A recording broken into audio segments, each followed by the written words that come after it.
એટલે પ્રેમથી આ દુનિયામાં કશું જ શ્રેષ્ઠ નથી, કશું શ્રેષ્ઠ નથી.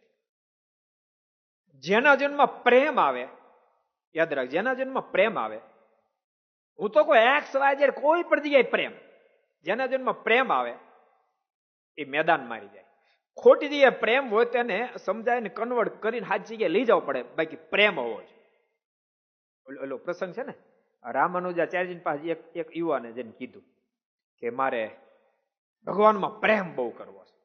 પ્રશાંત સાંભળજે, મારે ભગવાનમાં પ્રેમ બહુ કરવો છે. કેમ પ્રેમ થાય? રામાનુજાચાર્યજી પૂછ્યું, તે કોઈને પ્રેમ કર્યો છે? યુવાન કે પૂછતા શરમ નથી આવતી?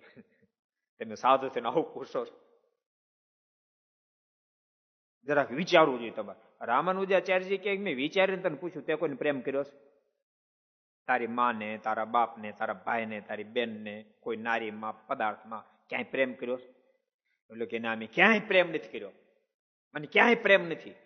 રામાનુજાચાર્યજી કે તો તને ભગવાનમાં પ્રેમ નહીં થાય. પ્રેમરૂપી તત્વ જ નથી તારી પાસે, પ્રેમરૂપી તત્વ જ નથી. પ્રેમરૂપી તત્વ તો હોવું જોઈએ ને, તો કન્વર્ટ કરીને અહીં લગાડી હાલ બીજી, પણ તત્વ જ નથી. એટલે ભાગશાળીને પ્રેમરૂપી તત્વ પ્રાપ્ત થાય. એને સત્સંગ કરે ને, જો સત્સંગ કરે ભાગશાળી કોણ થાય? જેની પાસે પ્રેમ તત્વ પડ્યું હોય, જેની પાસે વૈરાગ તત્વ પડ્યું હોય, એ ભાગશાળી થઈ જાય, એ ભાગશાળી થઈ જાય. એ પ્રેમ તત્વ, વૈરાગ તત્વ, એ બધા તત્વને ભગવાનમાં જોડી દે, એનું મહિમા એમાં જોડી દે, એટલે બેડો પાર થઈ જાય. પણ હોય એમ થાય, હોય એમ થાય.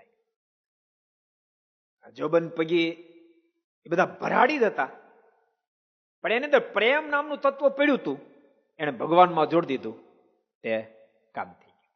अगर ये वीडियो आपको पसंद आया हो तो लाइक करें और शेयर करना मत भूलिए. सब्सक्राइब करें सरदार कथा चैनल को और बेल आइकॉन पर क्लिक करना मत भूलिए लेटेस्ट वीडियो सबसे पहले पाने के लिए.